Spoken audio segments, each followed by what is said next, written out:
that the security fee is unconstitutional, both facially and as applied to my client.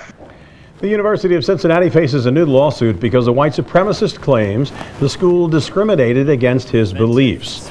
Good evening, everybody. I'm Rob Braun. And I'm Cami Dierking. UC gave white nationalist Richard Spencer a date in March to speak on campus. But in a federal lawsuit, the man who booked Spencer's event says the school wants him to pay too much for security.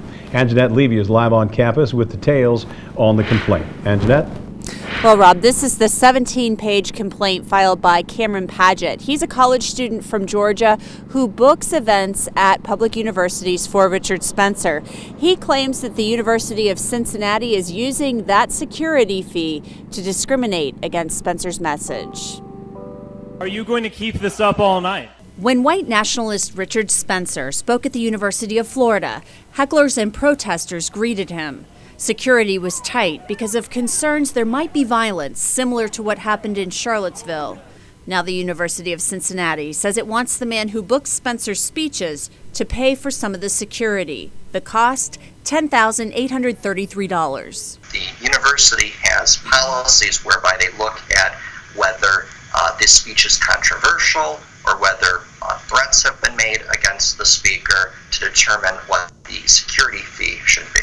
And we maintain that that is inherently unconstitutional and should not be accepted or tolerated. Attorney Kyle Bristow claims UC is practicing content discrimination. The president of the University of Florida estimated security costs between $500,000 and $600,000 for that event. In that instance, Richard Spencer's organization paid the school more than $10,000 for security.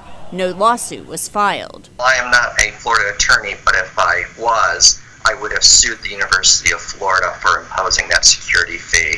UC issued a statement about the security fee. It reads, as a state institution and as a matter of principle, we adhere to the foundational rights embedded in the First Amendment. This includes protecting the right to free speech. We have stood by this principle all along and will continue to do so. However, Spencer was not invited or sponsored by any member of the university community. And like other non-sponsored speakers, he must pay a fee to rent university space. UC goes on to say that that rental fee includes a security fee and that it's a mere fraction of the cost of the security. We're told that security for the event here at UC could cost several $100,000. Spencer, meanwhile, was scheduled to speak on March 14th here at UC, but because that fee hasn't been paid, the date hasn't been held, so it's right now on hold. Reporting live from UC, Anjanette Levy, Local 12 News. Back to you. Anjanette, thanks very much. A court date has not yet been set for this lawsuit. It has, though, been assigned to Judge Susan DeLong.